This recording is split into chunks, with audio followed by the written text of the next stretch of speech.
The most important war of the 21st century is not being fought with missiles and tanks.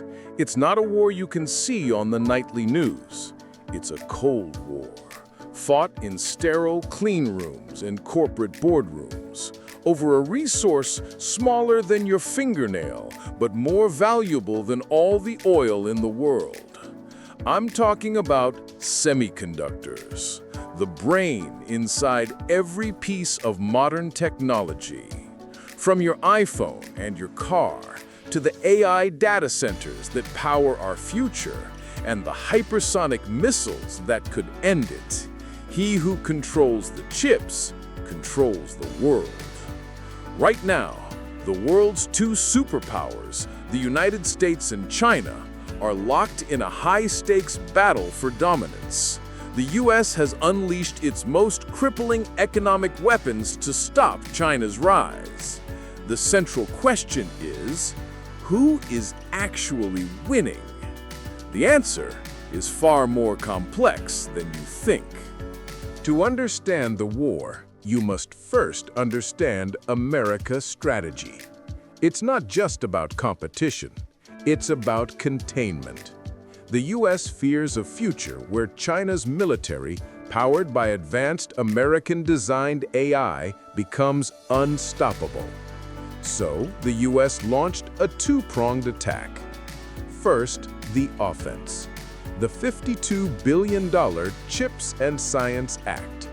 This is a massive taxpayer-funded bribe to lure the world's top chip makers, like Taiwan's TSMC and South Korea's Samsung, to build their most advanced factories, or fabs, on American soil.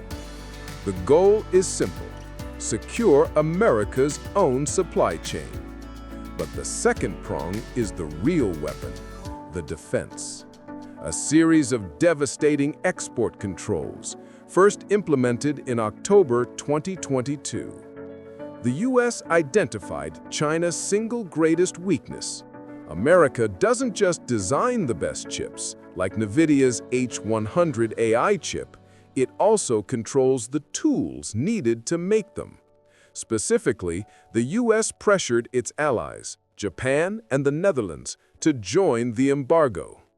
This blocked China from buying the single most important machine on Earth, the EUV, or Extreme Ultraviolet Lithography machine, made exclusively by the Dutch company ASML. This $200 million machine is the only tool capable of printing the microscopic circuits for chips smaller than 7 nanometers. Without EUV, the US believed China's advanced chip industry would be frozen in time, permanently stuck in the past. It was a technological choke point. This is high-stakes geopolitical strategy, and it's happening right now. If you value this kind of in-depth analysis, breaking down the global power moves, hit that subscribe button. We post deep dives like this every week. China, finding its technological lifeline cut, went into survival mode. Beijing responded with its own great leap, pouring hundreds of billions into its domestic industry through a state-run big fund. Its goal? 100% self-sufficiency, no matter the cost. For a year, it seemed America's strategy was working. But then, in August 2023, a bombshell dropped. Huawei, a company the US had tried to kill, silently released the Mate 60 Pro smartphone. Analysts tore it down and found the unthinkable. A 7-nanometer chip, the Kirin 9000S, seemingly built in secret by China's national champion, SMIC.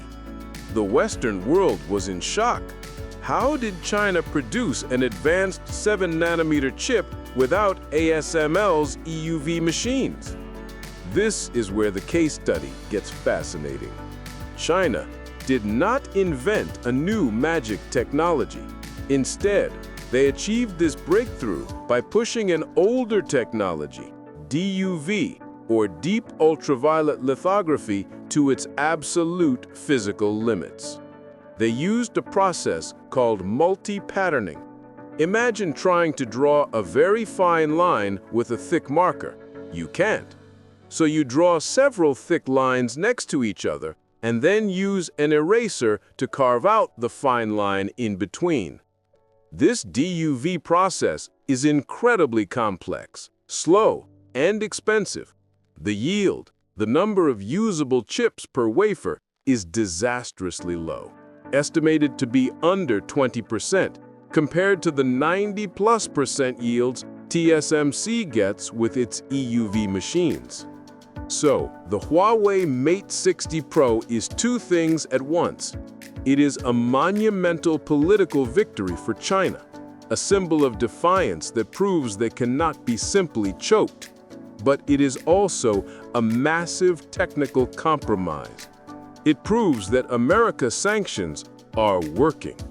They are forcing China to take the slowest, most expensive, and least efficient path to innovation.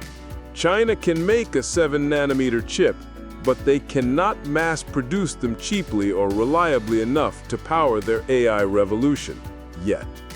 So, who is the real winner of the chip war? It's not who you think.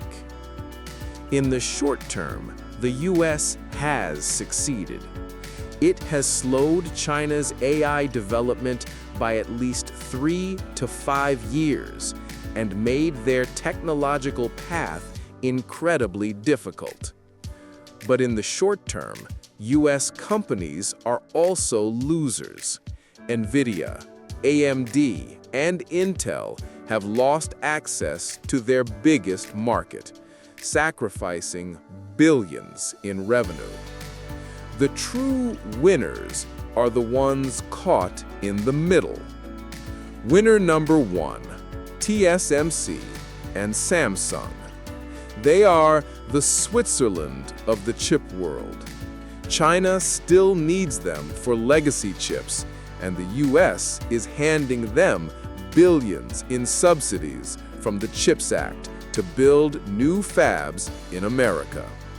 They win on both sides. Winner number 2, Malaysia, Vietnam, and India.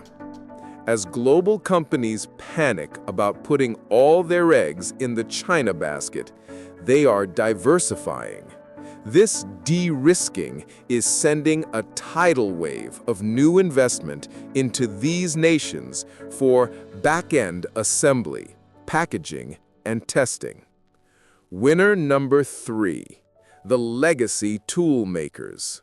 While ASML is blocked from selling its best new machines, Japanese companies that make older DUV machines are seeing record sales as China buys everything it can to retrofit its fabs.